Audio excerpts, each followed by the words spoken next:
आपका यूनिक प्रज्ञान यूट्यूब परिवार में मैं प्रज्ञान सर हार्दिक स्वागत करता हूं, वंदन करता हूं, अभिनंदन करता हूं।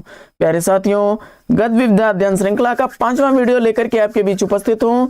इससे पूर्व 200 प्रश्नों का अध्ययन हम लोग कर चुके हैं और आज की पाठचर्या में उसके आगे के प्रश्नों का अध्ययन करने वाले हैं। तो यह वस्तुनिष्ठ प्रश्नों का अध्ययन प्रारंभ किया जाए इससे पूर्व अगर वीडियो को पहली बार देख रहे हैं तो आज चैनल पर नए हैं तो कृपया चैनल को सब्सक्राइब, वीडियो को लाइक और शेयर करना बिल्कुल ना भूलें। तो बिना समय गंवाए प्रारंभ करते हैं पाठचर्या और देखते हैं आज की पाठचर्या का पहला प्रश्न। पुरानी स्मृतियां संस्मरण के लेखक कौन हैं? ऑप्शन रहे आपके सामने। पुरानी स्मृतियां संस्मरण किसके द्वारा लिखा गया है? जवाब में आपने प्रकाश चंद्र गुप्त को चुना तो बिल्कुल सही जवाब 1947 ईस्वी का प्रकाशन वर्ष। अगला प्रश्न, जो कहूंगा सच कहूंगा संस्मरण के लेखक कौन है? जो कहूंगा सच कहूंगा यह संस्मरण लिखा गया है कांति कुमार जैन द्वारा 2006 ईस्वी का प्रकाशन वर्ष है। अगला प्रश्न, चिड़िया रैन बसेरा संस्मरण के लेखक कौन है? चिड़िया रैन बसेरा संस्मरण विद्यानिवास मिश्र जी द्वारा लिखा गया है 2002 ईस्वी का प्रकाशन वर्ष है।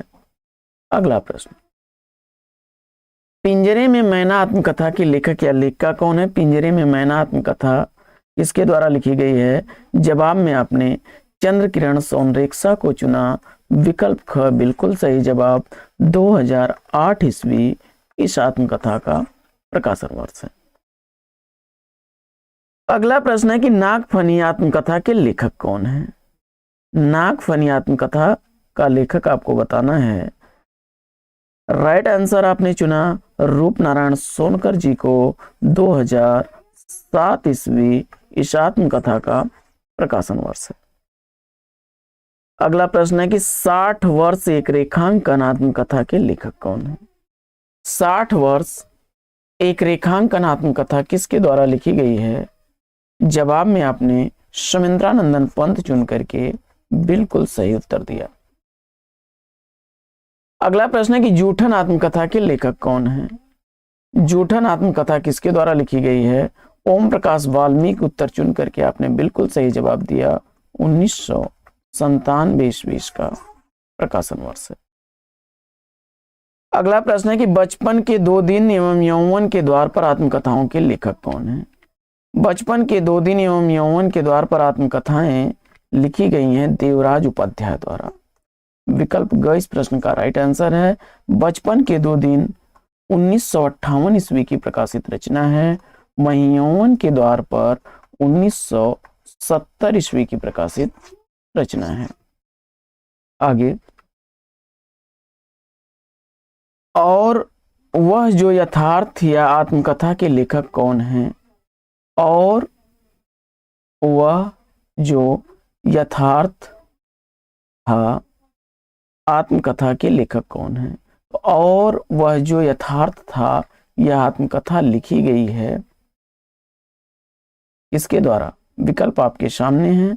राइट आंसर आपने अखिलेश को चुना, बिल्कुल सही जवाब 2001 ईस्वी इसका प्रकाशन वर्ष है। अगला प्रश्न, जहां फव्वारे लहू रोते हैं किस विधा की रचना है? जहां फव्वारे लहू रोते हैं किस विधा की रचना है? रिपोर्टाज विधा चुन करके आपने बिल्कुल सही जवाब दिया, विकल्प ख। अगला प्रश्न है कि शरद चंद्र की जीवनी आवारा मसीहा के लेखक कौन है? शरद चंद्र की जीवनी आवारा मसीहा किसके द्वारा लिखी गई है?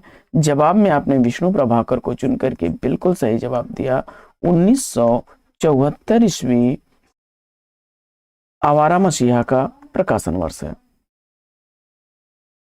राजेंद्र यादव की जीवनी के लेखक कौन है? राजेंद्र यादव की जीवनी का लेखक मदन मोहन ठाकुर को आपने चुना 1999 ईस्वी इसका प्रकाशन वर्ष। अंतिम बयान कहानी की लेखिका कौन है? इसका आपको जवाब बताना है। अंतिम बयान कहानी किसके द्वारा लिखी गई है? उत्तर में मंजुल भगत चुन करके आपने बिल्कुल सही जवाब दिया 2001 ईस्वी का प्रकाशन वर्ष है। अगला प्रश्न है कि बादलों के घेरे में कहानी की लेखिका कौन है? बादलों के घेरे में कहानी किसके द्वारा लिखी गई है? जवाब में आपने चयनित कर लिया कृष्णा सोबती जी को, तो बिल्कुल सही जवाब 1980 ईस्वी का प्रकाशन वर्ष है। अगला प्रश्न है कि मुक्तिबोध की आत्मकथा के लेखक कौन है? मुक्तिबोध की आत्मकथा किसके द्वारा लिखी गई है? जवाब में आपने विष्णुचंद्र शर्मा को चुना, तो बिल्कुल सही जवाब विकल्प ख 1984 ईस्वी इसका प्रकाशन वर्ष। अगला प्रश्न है कि सहचर है समय एवं फुर्सत के दिन आत्मकथा के लेखक कौन है? सहचर है समय और फुर्सत के दिन आत्मकथा किसके द्वारा लिखी गई है? और जवाब में आपने रामदरस मिश्र को चुना, तो बिल्कुल सही जवाब 1991 ईस्वी सहचर है समय का प्रकाशन वर्ष है। वहीं फुर्सत के दिन 2000 ईस्वी की प्रकाशित रचना है। अगला प्रश्न है कि रिपोर्टाज किस भाषा का शब्द है?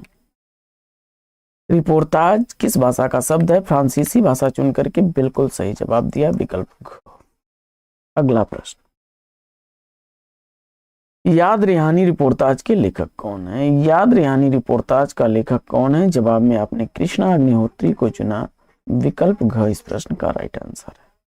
अगला प्रश्न, बंगाल का अकाल किस विधा की रचना है? बंगाल का अकाल किस विधा की रचना है? इसका आपको जवाब बताना है। आपने जवाब में रिपोर्टाज विधा चुना, प्रकाश चंद्र गुप्त द्वारा लिखा गया, बिल्कुल सही जवाब विकल्प ख। प्राग एक स्वप्न रिपोर्टाज के लेखक कौन है? प्राग एक स्वप्न रिपोर्टाज किसके द्वारा लिखा गया है? जवाब में आपने निर्मल वर्मा को चुन करके विकल्प ख बिल्कुल सही उत्तर दिया। प्रश्न संख्या 21, मौत के खिलाफ जिंदगी की लड़ाई के लेखक कौन है? मौत के खिलाफ जिंदगी की लड़ाई किसके द्वारा लिखी गई रचना है? ऑप्शन रहे आपके सामने। इसमें से राइट आंसर आपने शिवदान सिंह चौहान को चुन करके बिल्कुल सही उत्तर दिया है, विकल्प ग इस प्रश्न का सही जवाब। अगला प्रश्न, वे लड़ेंगे 1000 साल किसके द्वारा लिखी गई रचना है? ऑप्शन रहे आपके सामने। राइट आंसर आपने शिव सागर मिश्र को चुना, विकल्प घ इस प्रश्न का बिल्कुल सही जवाब।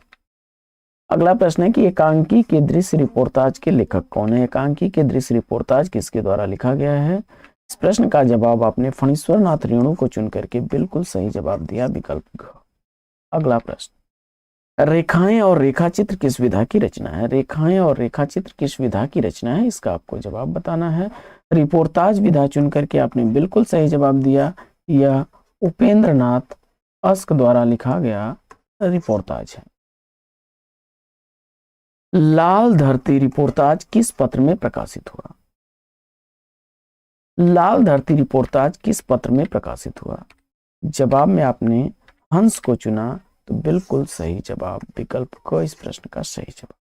अगला प्रश्न, नए रंग नए ढंग के लेखक कौन है? नए रंग नए ढंग किसके द्वारा लिखी गई रचना है? जवाब में आपने सेलेक्ट कर लिया है लक्ष्मी चंद्र जैन को, तो विकल्प ग इस प्रश्न का सही जवाब। लक्ष्मी चंद्र जैन द्वारा लिखा गया है। अगला प्रश्न है कि सूखे सरोवर का भूगोल, सूखे सरोवर का भूगोल कृति का लेखक बताना है। सूखे सरोवर का भूगोल किसके द्वारा लिखी गई रचना है? जवाब में आपने मणिमधुकर को चुना, ग विकल्प इस प्रश्न का सही जवाब।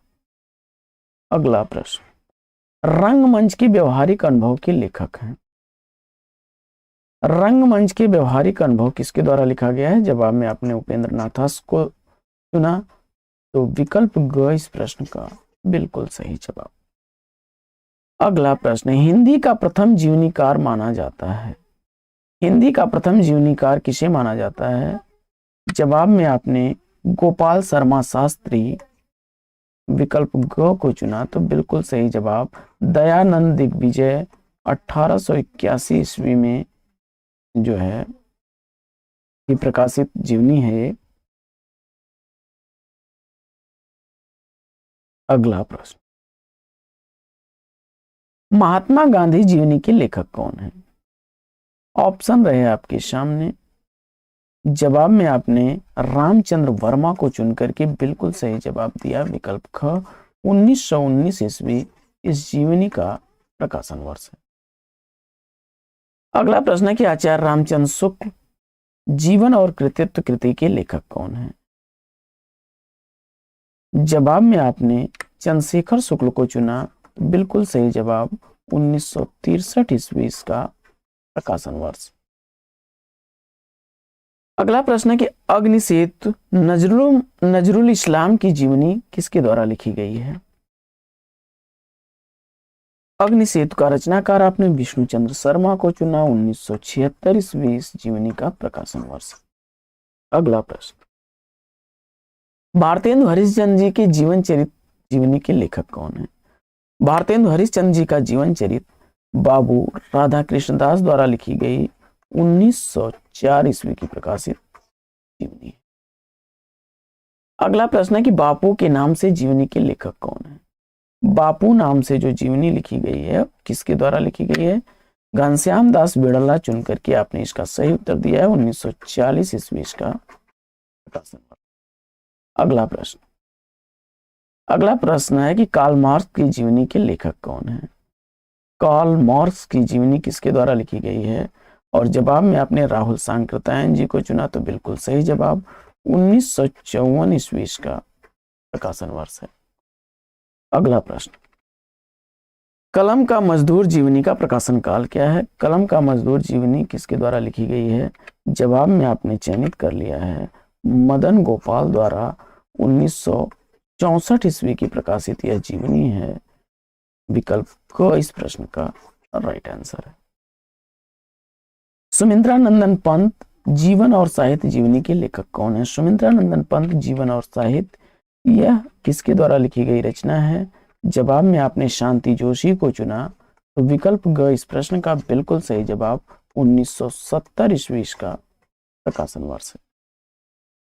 अगला प्रश्न, योद्धा सन्यासी विवेकानंद की जीवनी के लेखक कौन है? हंसराज रहबर उत्तर चुन करके बिल्कुल सही जवाब दिया 1979 ईस्वी का प्रकाशन वर्ष है। अगला प्रश्न है कि मरुभूमि का वह मेघ घनश्याम दास बिड़ला जी का जीवनी है के लेखक कौन है? जवाब में आपने चयनित कर लिया रामनिवास जाजू को, तो विकल्प ग इस प्रश्न का सही जवाब 1986 ईस्वी का प्रकाशन वर्ष है। अगला प्रश्न है कि भारतेंदु हरिश्चंद्र एक व्यक्तित्व चित्र जीवनी के लेखक कौन है? राइट आंसर ज्ञान चंद्र जैन को चुनकर के बिल्कुल सही जवाब दिया 2004 ईस्वी इस कृति का प्रकाशन वर्ष है। अगला प्रश्न, महामानव महापंडित राहुल सांकृत्यायन जीवनी के लेखक कौन है? महामानव महापंडित राहुल सांकृत्यायन यह जीवनी कमला सांकृत्यायन द्वारा लिखी गई है। 1995 ईस्वी इस जीवनी का प्रकाशन वर्ष है। अगला प्रश्न, कमलेश्वर मेरे हमसफर की लेखिका कौन है? कमलेश्वर मेरे हमसफर किसके द्वारा लिखी गई है? गायत्री कमलेश्वर उत्तर चुन करके आपने बिल्कुल सही जवाब दिया 2005 ईस्वी का प्रकाशन वर्ष है। अगला प्रश्न है कि किसी व्यक्ति विशेष के जीवन वृतांत को क्या कहते हैं? तो किसी व्यक्ति विशेष के जीवन वृतांत को क्या कहा जाएगा? राइट आंसर आपने जीवनी चुन करके बिल्कुल सही जवाब दिया है। अगला प्रश्न, बोलने वाली औरत तथा मुखौटा कहानी की लेखिका कौन है? बोलने वाली औरत तथा मुखौटा कहानी की लेखिका ममता कालिया जी हैं। 2000 ईस्वी बोलने वाली औरत का प्रकाशन वर्ष, वहीं मुखौटा 2002 ईस्वी की प्रकाशित कहानी। अगला प्रश्न है कि अपना अपना सच कहानी की लेखिका कौन है? अपना अपना सच कहानी किसके द्वारा लिखी गई है? जवाब में आपने चयनित किया मणिका मोहिनी को, बिल्कुल सही जवाब 1982 ईस्वी का प्रकाशन वर्ष है। अगला प्रश्न, बिखरे मोती कहानी संग्रह की लेखिका कौन है? बिखरे मोती कहानी संग्रह की लेखिका बताना है आपको। जवाब में आपने सुभद्रा कुमारी चौहान को चुना, तो 1932 ईस्वी का प्रकाशन वर्ष है। अगला प्रश्न, एक स्त्री का विदा गीत कहानी का प्रकाशन वर्ष क्या है? एक स्त्री का विदा गीत मृणाल पांडे द्वारा लिखी गई कहानी है और 1983 ईस्वी का प्रकाशन वर्ष है। अगला प्रश्न, बंधे पांवों का सफर कहानी की कहानीकार कौन है? बंधे पांवों का सफर कहानी किसके द्वारा लिखी गई है? जवाब में आपने प्रतिभा वर्मा को चुना। 1984 ईस्वी का जीवन काल, क्षमा करें, रचना काल, तो बिल्कुल सही जवाब। अगला प्रश्न है कि वर्षगांठ कहानी की लेखिका कौन है? वर्षगांठ कहानी की लेखिका आपको बताना है सुमित्रा कुमारी सिन्हा। आपने चुन करके बिल्कुल सही जवाब दिया है। 1942 ईस्वी का प्रकाशन वर्ष है। अगला प्रश्न है कि फिर बसंत आया कहानी की कहानीकार कौन है? फिर बसंत आया कहानी उषा प्रियमवदा द्वारा लिखी गई 1961 ईस्वी की प्रकाशित कहानी है। तो साथियों, आज की यह पाठचर्या आपको कैसी लगी कमेंट्स करके जरूर बताइएगा। आज की इस पाठचर्या में फिर ले लेते हैं यहीं पर विराम। फिर मिलेंगे आपसे अगले वीडियो में एक नए प्रकरण, एक नए टॉपिक, एक नए अंदाज में। तब तक के लिए लेंगे आपसे विदा। आपका जीवन मंगलमय हो। Best wishes, best of luck. जय हिंद।